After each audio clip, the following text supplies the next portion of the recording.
नमी आई है, आज़ादी यूं न पाई है, न जाने कितने शहीद हुए, कितनों ने गुमनामी पाई है, कितनों ने गुमनामी पाई है। नमस्कार, હું દર્શના કનાડા માળી વલસાડથી ભારતના સ્વાતંત્ર્ય સંગ્રામમાં અજ્ઞાત નાયક નાયિકાઓમાંથી માતંગીની હાજરા વિશે મારું વક્તવ્ય રજૂ કરી રહી છું. ત્રિરંગો માત્ર એના 3 રંગોથી જ રંગાયેલો નથી હોતો, પરંતુ એ દેશના અનેક નર નારીઓની શહાદતના લોહીના રંગે પણ રંગાયો હોય છે. આવા જ એક માતંગીની હાજરા તુમલક પ્રાંતથી, બંગાળ પ્રાંતના તુમલકથી એમના જીવનની યાત્રા શરૂ કરનાર આ મહિલા, એમના જીવનનો અંત પણ એમના 71મા વર્ષે તુમલકથી જ આવે છે.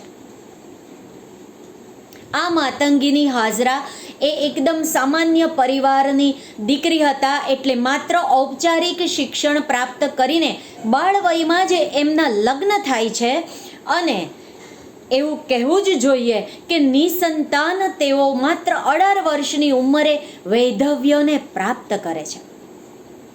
મારે એમના અંગત જીવન ઉપરાંત વધુ પ્રકાશ પાડવો છે આપણા સ્વાતંત્ર્ય સંગ્રામમાં એમની ભૂમિકા શું હતી એમના પર.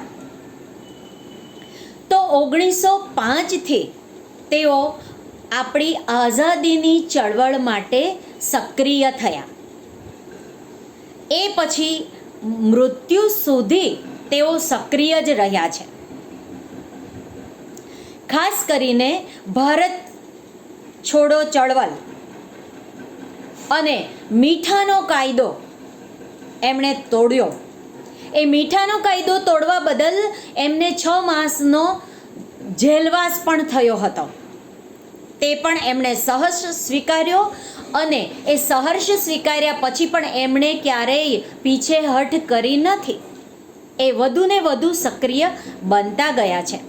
એમના આયુષ્યના, એમના જીવનના 71મા વર્ષે આ જ લડત ચાલુ રાખીને એ સમયે કોંગ્રેસ સાથે જોડાયેલા હતા. એટલે કોંગ્રેસના સભ્યોએ મેદનાપુર જિલ્લાના પોલીસ મથકો અને સરકારી કચેરીઓ ઉડાડી દેવાના હેતુથી 6000 જેટલા લોકો સાથે આગેવાની કરનાર આ માતંગીની હાજરા એ આગેવાન હતા અને કેટલીય સ્વયંસેવક મહિલાઓ એના અંડરમાં, એમના હાથ નીચે આ આંદોલન કરી રહી હતી. તો તે સમયે પોલીસના અટકાવવા છતાં પણ ન અટકનાર આ માતંગીની હાજરાએ ત્રિરંગો હાથમાં લઈને પોતાની આગેવાની હેઠળ ચળવળ ચાલુ જ રાખી. એ બિલકુલ પોલીસના અટકાવ્યા ત્યાંથી અટક્યા નહીં, એ ચાલતા જ રહ્યા. અને ત્યારે પોલીસે એમના કપાળમાં 3 ગોળીઓ ધરબી દીધી. એ પછી પણ વંદે માતરમ અને ભારત માતા કી જય ના નારા સાથે એમનો હાથમાંથી તિરંગો નીચે પડવા નથી દીધો અને એ એકદમ મજબૂત રહ્યા. પોતાની વીરતા બતાવતા એ આગળ વધ્યા. આવા માતંગીની હાજરાને શત શત નમન.